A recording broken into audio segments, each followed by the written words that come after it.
শুক্রবার সকালে পুরাতন মালদার মুচিয়া 12 নম্বর বিএসএফ ব্যাটালিয়নে উদযাপন হলো 25তম কার্গিল বিজয় দিবস। প্রথমেই জাতীয় সঙ্গীত গেয়ে 25তম কার্গিল বিজয় দিবস উদযাপন করা হয়।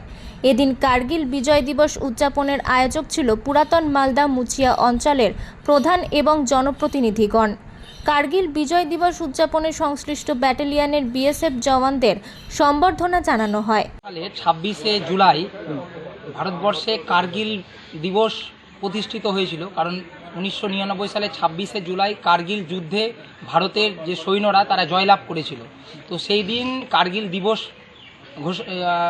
সেই দিন থেকে কার্গিল দিবস আমরা পালিত করে চলেছি।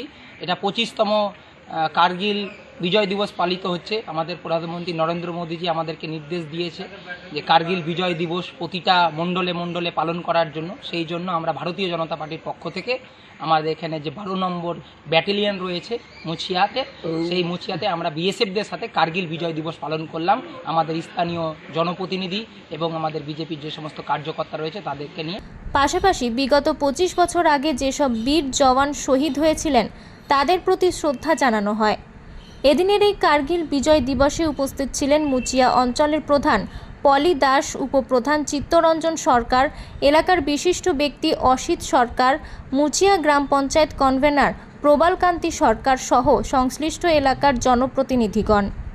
26শে জুলাই আমাদের কার্গিল দিবস যুদ্ধ হয়েছিল পাকিস্তানের সাথে আমাদের দেশের। সেইখানে যারা শহীদ হয়েছেন তাদের প্রতি আমাদের শ্রদ্ধা জ্ঞাপন করছি এবং আজকে আমরা 25তম কার্গিল দিবস পালন করছি মুচিয়ার 12 ব্যাটালিয়নে। সব বিএসএফকে আমরা শ্রদ্ধা জানাচ্ছি যে আমাদের দেশকে এত পরিষেবা এবং এত সুন্দরভাবে শান্তিশিষ্ট রাখার জন্য। মালদা থেকে দেবু সিনহার রিপোর্ট, আনন্দ বার্তা।